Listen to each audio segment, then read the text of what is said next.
Hello everyone, स्वागत है आपका हमारे YouTube channel Bijnor brain station में।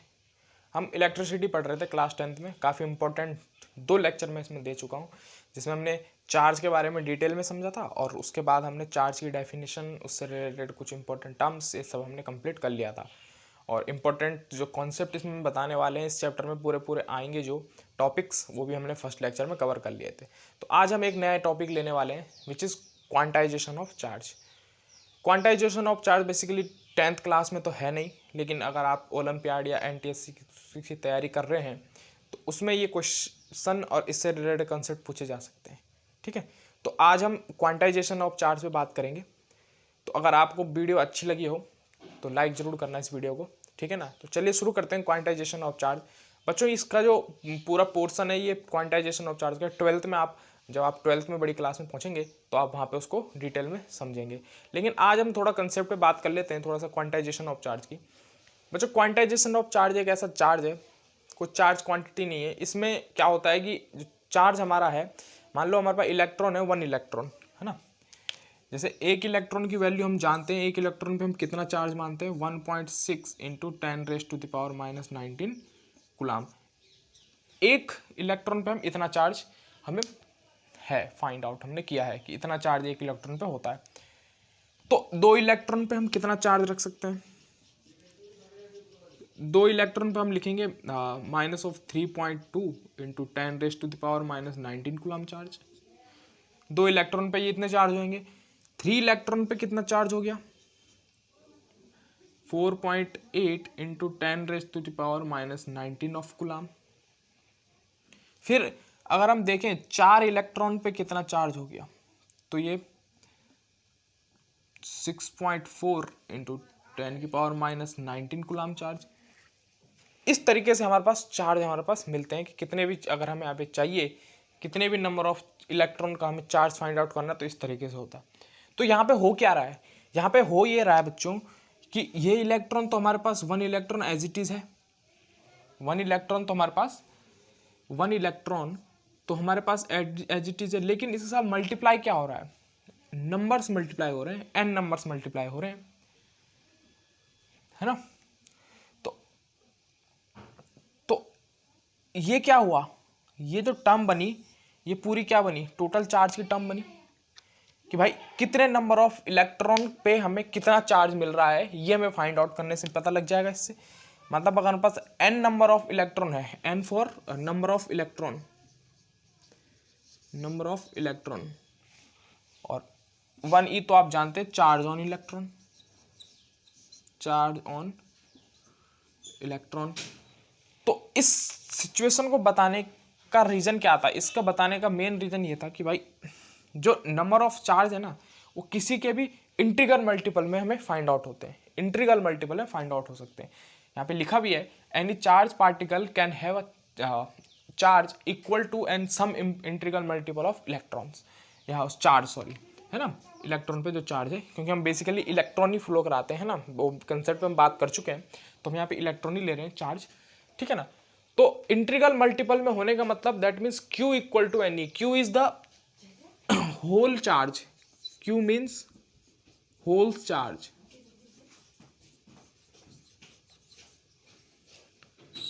होल चार्ज का मेन मतलब क्या है? उस पूरे चार्ज पे क्या टोटल नंबर ऑफ जितने भी इलेक्ट्रॉन है, मान लो कोई एटम हमारे पास दे दिया जाए और उस एटम में मान लो जितने प्रोटॉन उतने इलेक्ट्रॉन होते हैं, ये आप जानते हैं।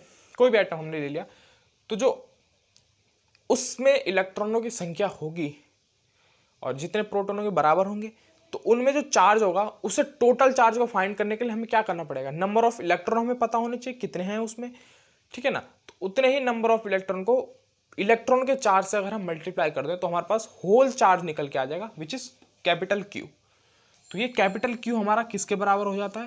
ये कैपिटल Q होता है बच्चों हमारा Ne के बराबर, Ne। और यहाँ पे ये तो होल चार्ज आप जानते ही हैं, ये होल चार्ज लिखा है मैंने, और n है number of electron, number of electrons या नंबर ऑफ चार्ज, और E इज इक्वल टू हमारे पास हो जाएगा Q equal to Ne, charge on electron. ये आप सब जानते हैं, चार्ज ऑन इलेक्ट्रॉन। अब एक इंपॉर्टेंट बात क्या आती है बच्चों? मान लो सपोज करो आपको भूख लग रही है और आप मार्केट की तरफ जा रहे हो। मार्केट में सोचा आपने कि हम क्या करते हैं, किसी भी होटल में बैठते हैं और वहाँ जाके समोसे खा लेते हैं, है ना। तो क्या बोलोगे आप दुकानदार से, भैया हमें समोसा दे दो, जितने की आपको भूख होगी आप उतना मांगोगे, आपको 2 की भूख है तो आप 2 मांगेंगे, 3 की भूख है तो 3 मांगेंगे, 1 की ही भूख है तो 1 मांगेंगे। आपने बोला दुकानदार से कि भैया मुझे समोसे चाहिए लेकिन 2 नहीं चाहिए, 2 से कम चाहिए और 1 से ज़्यादा चाहिए, तो ऐसा तो नहीं होगा ना, वो आपको 1.5 समोसा तो नहीं देगा, या 2.5 समोसा नहीं देगा, या 3.5 समोसे नहीं देगा।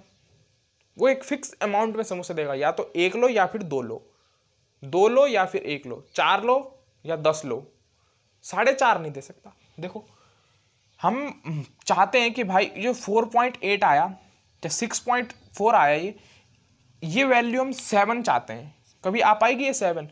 हम चाहते हैं कि ये चार्ज जब बने 5 इलेक्ट्रॉन का, या कोई भी एक एन ई चार्ज ऐसा बने, एन ई चार्ज ऐसा बने कि जो वैल्यू आई निकल के चार्ज की वो आई 7 × 10⁻⁻19 कूलम। ऐसा हो पाएगा कभी? क्या कभी इस मल्टीप्लिकेशन में 7 बन पाएगा? इस चार्ज के हेल्प से जो होल चार्ज हम निकालेंगे किसी एटम में, वो 7 बन पाएगा? नहीं बन पाएगा, ऑब्वियस सी बात है, क्योंकि हमारे पास होल चार्ज ही पहले हमारे पास फ्रैक्शन फॉर्म में है -1.6, तो इसके ही इंटीग्रल मल्टीपल में ही सारी वैल्यू मिलेगी, है ना। और इसके मल्टीपल में अगर 7 आता होगा बाय चांस, वैसे तो नहीं आएगा, क्योंकि जब भी सॉल्व करने के लिए न्यूमेरिकल्स मिलते हैं तो हमें कुछ इस तरीके के साथ एक पर्टिकुलर आर्बिट्रेरी वैल्यू दे दी जाती है, लिखा भी है यहाँ पे, आर्बिट्रेरी वैल्यू दे दी जाती है, जैसे 7 × 10⁻⁻19 कूलम, ऐसी वैल्यू मिल जाती है। तो ऐसा है नहीं, क्योंकि इस टाइप का चार्ज कभी एग्जिस्ट नहीं कर सकता है, पूरी वैल्यू में, होल वैल्यू में कभी भी चार्ज एग्जिस्ट नहीं कर सकता, कुछ उसमें वेरिएशन होना चाहिए, जैसे इस प्रकार, क्योंकि जो हमारे पास फर्स्ट जो चार्ज था, जो हमारे पास गिवन चार्ज था, उसी के ही इंटीग्रल मल्टीपल्स हैं, ये सारे इंटीग्रल मल्टीपल्स में ही चल रहे हैं सारे। एन की वैल्यू 1 to इन्फिनिटी वेरी कर रही है, नेचुरल नंबर में एग्जिस्ट करती है एन की वैल्यू, तो एन की वैल्यू जितने बार किसी भी चार्ज से मल्टीप्लाई होगी वो उसी का ही इंटीग्रल मल्टीपल बन के आएगा। ऐसा नहीं है कि 7 कहीं से घुसा देगा, या 4.8 है तो इसको 5 हमें करना है तो हम 5 कर देंगे, ऐसा तो नहीं होगा। मान लो 10 इलेक्ट्रॉन है, 10 इलेक्ट्रॉन में से हमें 8.5 ही इलेक्ट्रॉन का वो निकालना है चार्ज, ऐसा तो नहीं होगा, है ना। और इलेक्ट्रॉन तो सब इलेक्ट्रॉन को हम तोड़ भी नहीं सकते आसानी से, है ना, कि 8.5 इलेक्ट्रॉन का निकाल देंगे। तो ये क्वांटाइजेशन ऑफ चार्ज होता है। एक बार दूसरी डेफिनेशन एक बोल लेंगे, a charge can not have any arbitrary value but must be an integral value of the fundamental charge. Integral value तो है, देखो इंटीग्रल वैल्यू मल्टीपल में चल रही है सारी, इंटीग्रल मल्टीपल्स लिखा है, इंटीग्रल मल्टीपल, लेकिन आर्बिट्रेरी वैल्यू नहीं एग्जिस्ट कर सकती है, मैंने भी बताया आपको, ठीक है ना। तो Q = NE इसका फॉर्मूला हो जाता है। इसके हेल्प से देखें, Q हमारे पास होल चार्ज है कि उस एटम के जितने इलेक्ट्रॉन उसमें एग्जिस्ट कर रहे हैं, उस टोटल इलेक्ट्रॉनों में कितना चार्ज एग्जिस्ट करता है। मान लो एक बाउल हमने लिया, उसमें 10 इलेक्ट्रॉन डाल दे, तो उस 10 इलेक्ट्रॉनों का टोटल जो चार्ज उन पे बनेगा वो क्या है, वो है Q, ठीक है ना। और N का मतलब क्या है, जितने नंबर ऑफ इलेक्ट्रॉन हमने उस बाउल में डाले, मान लो 10 डाले तो N की वैल्यू 10 हो जाएगी, 5 डाले तो 5, 100 डाले तो 100, 200 डाले तो 200, तो N की वैल्यू वेरी करेगी इस तरीके से, N नेचुरल नंबर में। और E तो आप जानते हैं, चार्ज ऑन इलेक्ट्रॉन -1.6 × 10⁻⁹ कूलम। तो ये कंसेप्ट था हमारे पास क्वांटाइजेशन ऑफ चार्ज का, ठीक है ना। तो उम्मीद करता हूं आपको काफी अच्छे से समझ में आएगा क्वांटाइजेशन ऑफ चार्ज। इसका मेजर पार्ट जो हमारे पास है 12th में है, आप वहां से उसको अच्छे से समझेंगे, ठीक है ना। अब हम इससे रिलेटेड एक क्वेश्चन और कर लेते हैं, फिर उसके बाद नए कंसेप्ट पे हम बात करेंगे। तो मैं इसको रब करके फिर क्वेश्चन बोर्ड पे लिख के आपको बताते हैं।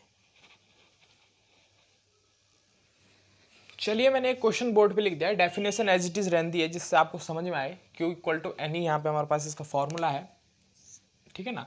हमारे पास क्वेश्चन दे रखा है बच्चों कि भाई हमें कैलकुलेट करना है नंबर ऑफ इलेक्ट्रॉन्स को consisting of 1 coulomb of charge.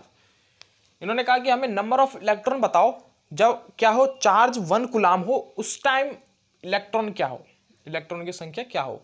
तो चार्ज हमारे पास क्या, अब यहाँ पे ये चार्ज क्या है, ये वैल्यू जो चार्ज की है, ये होल चार्ज दे रखा है, उस पे, उस एटम पे होल चार्ज दे रखा है, दैट मीन्स कैपिटल Q की वैल्यू ये दी गई है, ठीक है ना।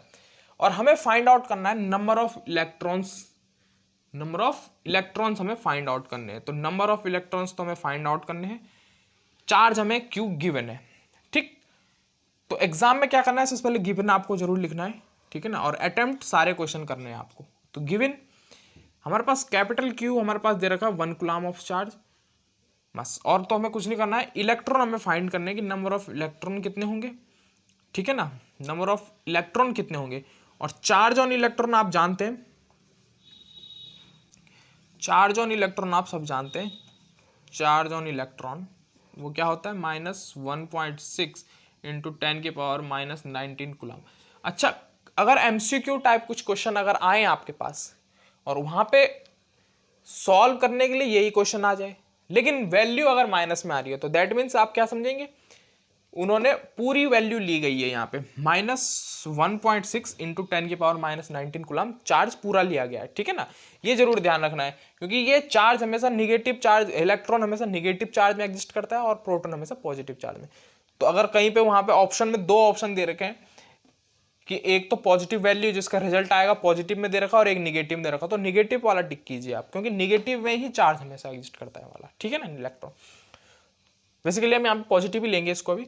तो Q हमारे पास क्या है, capital Q is equal to NE, ये फॉर्मूला आप सब जानते हैं, अभी हमने पढ़ा, ठीक है ना। तो इसके हेल्प से अगर हम इसे सॉल्व करना चाहें तो देखिए Q हमारे पास 1 है, तो Q हमारे पास 1 कूलम हो गया, और N हमारे पास क्या हो गया कि हमें फाइंड करना है, और E हमारे पास क्या हो गया 1.6 इंटू 10⁻⁻19 ऑफ कूलम चार्ज, ठीक है। तो N की वैल्यू अगर आप फाइंड करने जाएं तो N की वैल्यू अगर यहां से फाइंड आउट हुई, चलिए यही कर लेते हैं, तो N/2 क्या हो जाएगा हमारे पास 1/1.6 इंटू 10⁻⁻19 ऑफ कूलम, और कूलम ये कैंसिल आउट हो गए हमारे पास, ठीक है ना। अब अगर देखें आप इसको सॉल्व करने जाएं तो 10⁻⁻19 ऊपर चला गया, तो 10⁻19 हो गया, और 1.6 हमारे पास ये हो गया। तो 1.6 का अगर हमें पॉइंट हटाना है तो 10⁻19 अपॉन यहाँ पे 1.16 हो जाएगा, नीचे भी 10 से मल्टीप्लाई, ऊपर भी 10 से मल्टीप्लाई, और ऊपर हमारे पास 10 से मल्टीप्लाई हम इसे कर देंगे, ठीक है ना, और नीचे हमारे पास 1.16 हो गया। तो अब हम क्या करते हैं, एक पावर हम और उतार लेते हैं इसकी, तो एक हम पावर इसको इस तरीके से लिख सकते हैं 10⁻18 इंटू 10 इंटू 10 और अपॉन में 16। तो यहां से क्या हो गया 10⁻18 into 100/16 which is equal to 16 से इसको काटेंगे तो 16 पंजे 16 छक्के 96, 16 छक्का 96 यानी 4 बचा, ठीक है, और यहाँ पे पॉइंट लगा, और 16 दूने 32 बचा कितना 8 और 16 पंजे 80। तो वैल्यू जो निकल के आई हमारे पास वो आई 6.25 इंटू 10⁻⁻18 नंबर ऑफ इलेक्ट्रॉन्स या नंबर ऑफ चार्ज उस पर होंगे, ठीक है ना, इलेक्ट्रॉन्स। तो इस तरीके से इसको सॉल्व करना था ये वाला क्वेश्चन। तो चलिए आज की वीडियो में इतना ही। आज हमने जो पढ़ा इलेक्ट्रिसिटी में लेक्चर नंबर 3 में, वो पढ़ा हमने क्वांटाइजेशन ऑफ चार्ज, ठीक है ना। तो इससे रिलेटेड मेरी और वीडियोस आते रहेगी इलेक्ट्रिसिटी से रिलेटेड। तो अगर वीडियो अच्छा लगा हो तो लाइक शेयर कमेंट जरूर करें और सब्सक्राइब करें मेरे चैनल को, ताकि आपको नए नए कंसेप्ट के बारे में आपको डिटेल में पता लगता रहे, ठीक है ना। तो मिलते हैं नेक्स्ट वीडियो में जिसमें हम पढ़ेंगे इलेक्ट्रिक करंट, ठीक है ना, और उससे रिलेटेड कुछ इंपॉर्टेंट क्वेश्चंस। तब तक के लिए धन्यवाद, जय हिंद।